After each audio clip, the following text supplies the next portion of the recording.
coat of arms. The liberal think tank predicts that by the year 2040, Canadians will be forced to hunt, fish, and forage to feed their families.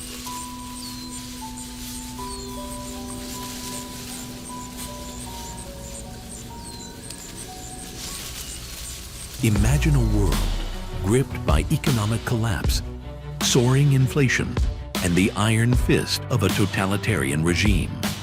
Resources are scarce, public safety is crumbling, and even the most basic human needs have become a daily struggle. None of this happened by chance. It was foreseen long ago. And now, that grim prediction has become our reality. Across the vast expanse of the Canadian wilderness, citizens are forced to return to the primal ways of survival, trekking deep into the Backlands to hunt and feed their families. Hunting is no longer a sport, it's a lifeline. Yet, as record numbers of Canadians seek licenses to hunt and legally own firearms, the government moves in the opposite direction, banning thousands of firearms under the banner of public safety. Meanwhile, criminals roam freely, armed with illegal weapons, and violence surges in communities across the nation.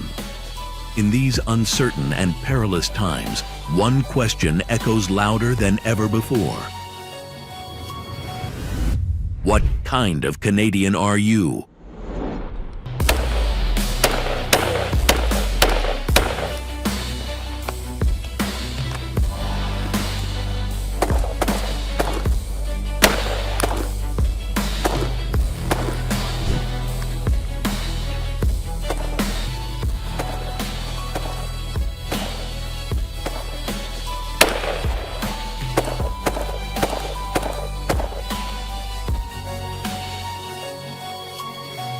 This is the unofficial review of the Crusader Arms Backland Hunter.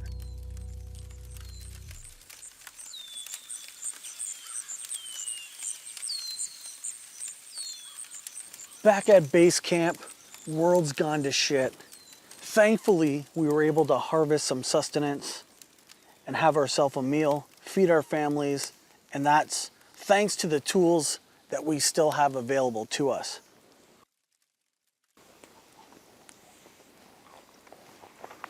So this is the unofficial review of the Crusader Arms Backland Hunter. Now, I call it the unofficial review because effectively in this video, I'm hoping just to introduce the audience to the rifle itself and also be able to give it some context of where it's at and where I think this rifle is going. So as you're all aware, Canada has had a real tough go in the last little while as it relates to the OIC, the Ordering Council, and the prohibition of 2,500 plus rifles in the Canadian market. Now, what are we left with? A few semi-automatic rifles, some shotguns, pump, manually operated rifles as well, levers, straight pulls, etc. What we have here is a rifle that really takes its lineage from the Benelli M1, M4, and is compatible with a lot of the M4 parts, including the stock. If you were to take the Benelli M4 and chamber it in 223, put a modular front handguard on it, bolt catch, and dust cover, effectively you would have yourself the rifle here, with one specific exception. Instead of the heavy piston that we have in the Benelli M4 for the shotgun caliber and managing the gas system and recoil, this particular one here operates with direct impingement gas system. Extremely light. This platform here without the scope is running at about 6.5 pounds, maybe even a bit lighter than that. It operates very smoothly, very little recoil, even with this particular plastic stock. So inside here, there's a buffer tube just like in the Benelli M4. And the bolt itself is a proprietary bolt based off of the M4. The carrier itself that also has the strut that runs down inside of the buffer tube. Now, what you might notice in the rifle itself, if you're hearing some movement, I don't know if you can pick that up, a little bit of movement in there. That's just the internals of the buffer tube itself. So there's nothing loose inside for anybody who gets their hands on one and has that question. That's what you're hearing inside there. It's not captured. It's there to help absorb the recoil of the bolt carrier and mitigate that as the strut goes in with the spring inside of the tube. So taking this down, what you want to do is close the bolt. Chamber's empty. No ammunition in the rifle itself. Push that pin out. Pin comes out. It separates like so. 2 dowels, male end in the upper, and then you got 2 holes, female end in the lower, and that's how they made up. There's the back side of your buffer tube. And what feeds into that buffer tube, just like the M4, is this strut right here. Strut's what feeds back into the system. And if I pull this back, open up that, bolt comes out. If you look, this is a proprietary bolt carrier matched with the strut and a standard 223 bolt and extractor. So to put it all back together again, you pull your charging handle back, slide this into position, put it all forward, push that in. You're gonna align your strut into the buffer, which is what pressurizes it. We're gonna align the rest of the upper and the lower, and we're gonna align the 2 dowels into the holes that we got. We're gonna push that forward. We're gonna close this up, and then the rifle's back together again, just like so. And we double check it, pull it back, lock it open, use the bolt release. Back's functioning again. So for cleaning, as you can see, it's extremely easy of a system to be able to take apart and put back together again. Now, technically speaking, any of the Benelli M4 stocks, aftermarket Benelli specific stocks, should be able to fit and be exchanged on this, including, the pistol grip stock, the adjustable length of pull version. I haven't tested it myself yet, only because I don't have one. But to my understanding, that should fit no problem. The only difference is you might need a different buffer tube, but my understanding is it should fit. This rifle has multiple positions for quick release. So a QD mount here, quick detachable mount here and here. So 2 on either side and 2 on the front. And then you also have a sling mount in the back of the stock as well. The charging system on this is familiar. It's a T-charger. So pull it back, let it go, charges the rifle. The Backland Hunter meets all of the non-restricted characteristics. Greater than an 18.5-inch barrel. Takes a proprietary magazine that holds 5 rounds. So 6 double-ended magazines is what this rifle will ship with. So because it's a proprietary magazine, you're not in a position where you have to go out and spend a significant amount of money to make sure you have the amount of mags that you need. Now, one of the downsides, the upsides and the downsides. So the upside is, in my opinion, I think that the larger magazine is very cool, has a cool look to it. The downside is, obviously, if you're shooting from a bench or prone, you're gonna have a situation where the mag can impede on your ability to shoot off of a bench or off of the ground. Now, what I have done is I have looked at the magazine itself, and there is no integral structure that is of concern. So right where you start to see this hexagon design, I'm gonna bandsaw this. So in the video, I'll probably have already done that. So you'll see a picture of this getting bandsawed off. So you'll only have this little section of the magazine to be able to put inside the rifle itself. And that's where it'll stop, is kind of right here. And that gives you the ability to shoot prone and shoot off of a bench for shooting groups, or whatever you have to do when you're in the field so it doesn't impede. Now, obviously the upside to this magazine, you run 5 rounds, you flip it over, put it back in, and you're good to go.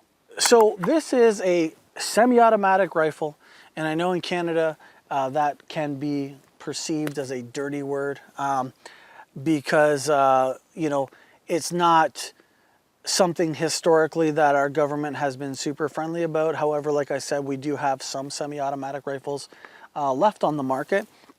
And given the lineage of this rifle and how it's designed and put together, I think this shouldn't be a problem as well. I think that the important piece to understand with this Backland hunting rifle is that it is just that. It's the ability to hunt, check your local province regulations and rules, but coyotes, I can hear some coyotes in the background. So this is a great coyote gun, wolf gun, small game, even deer gun, depending on the province that you live in. Some people say that they would take a bear with it. I don't know that I would, but you could, so the advantage to this rifle, not only does it come in this configuration, it also comes in 2 other configurations. So as you see it here, it's all black with a black plastic stock. It will eventually also be offered with the black receiver set, and then a wood, a walnut wood stock, and with wood rail covers to match. And then as I happen to have right now with me, the other version, which is rifle down, which is the Backland Hunter in bronze and walnut, and with also the wood rail covers. My personal favorite. This will be in my collection as I'm a really big fan of this look. Very classic, very traditional. Really love how the rifle, this one and this one, they both really shoulder nice. One thing that I noticed right off the bat, unless you're running a low profile optic, so something that's really close to the rail, and I didn't mention though, the full flat top upper, such a beauty to be able to be optics ready, to be able to mount wherever you need to, forward, back, to match your eye relief. Which is wonderful, or any other accessories you want to put on here, flashlight, whatever. And all the M-lock positions here. You can also take off the wooden rails should you need to. Now, one of the things that I love about the rifle is the ability to be able to have a low profile optic, and you're staring down the barrel pretty much in line with where my cheek weld is. And what's important about that is you have a very low height over bore axis, meaning that your eye line is almost in line with the barrel, which gives you the ability to not have too much of a difference between where your optic is seeing and where your bullet is going. They kind of meet at the perfect axis. One of the problems we have with that, and not that it's a problem, it's just it's an obstacle. One of the obstacles we have with that is that if you have something that doesn't have the adjustability, for example, an EOTech. The EOTech is the height that it is. You can make it higher, but you can't make it lower. Some of the Trijicon optics, same thing. You make them higher, you can't make them lower. So what I would recommend on this, which is likely what I'm gonna do, is either get a cheek riser piece that I can attach to my stock. You can get soft ones as well that wrap around here, Velcro on here, give me a higher cheek rise. So now I can be up here in line with a standard red dot height over bore. So that's mainly the only criticism that I have in regards to the rifle itself. I mean, it points amazing. Like it just feels so good. The trigger itself Benelli M4 style trigger, short, reset. You could run it really hard. When I first heard about this rifle coming to market, I was a little bit disappointed because I'm like, I'd love to have the ability to have a trigger tech trigger in this thing, as I love in all of my rifles and pistols for that matter. Now that they've released, Trigger Tech had released their Glock trigger.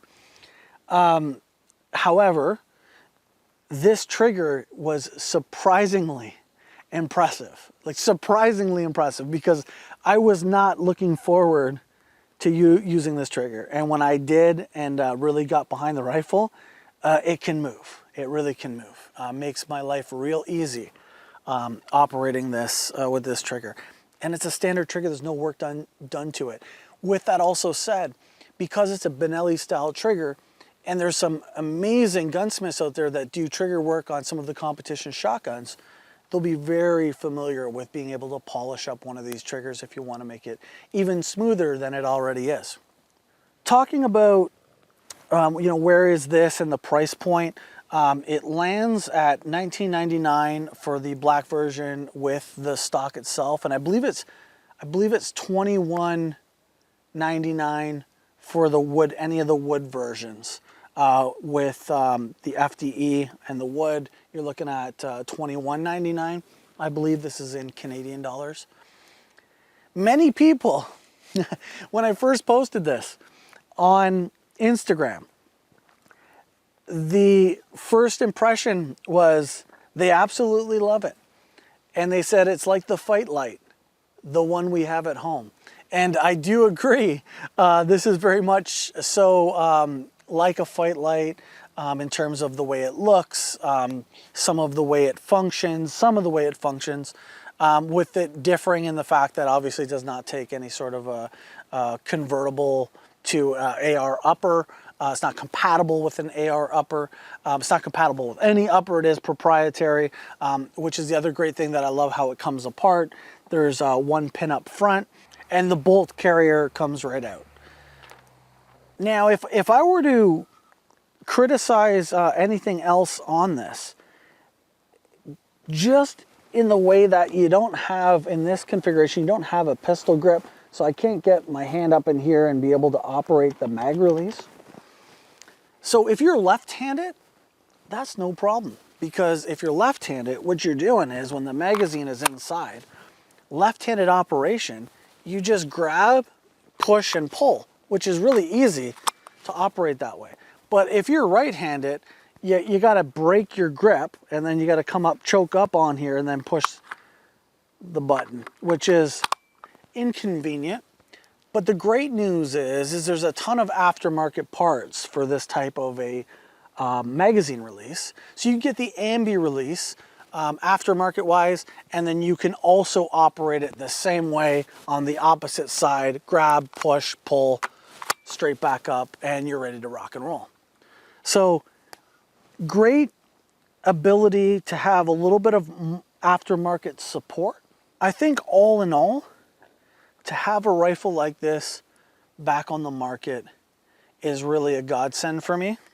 I remember when I went to SHOT Show many years ago, and Jesse James had his booth there, and he had his own custom rifles that he was forging as a new smith, and brought them out to the showroom floor, and the first time setting eyes on, something inspired, something similarly inspired, and to have that style of a rifle here at home is really exciting for me. It's almost like a recon hunting rifle.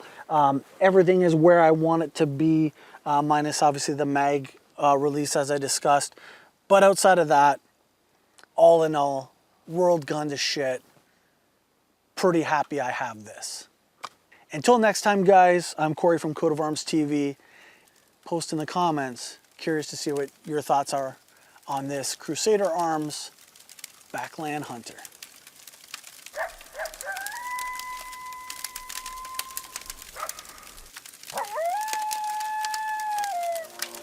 If you like what you see, be sure to subscribe and click the notification bell so you don't miss out. Like us on Facebook, follow us on Instagram, and as always, leave us a comment. We want to hear what you have to say.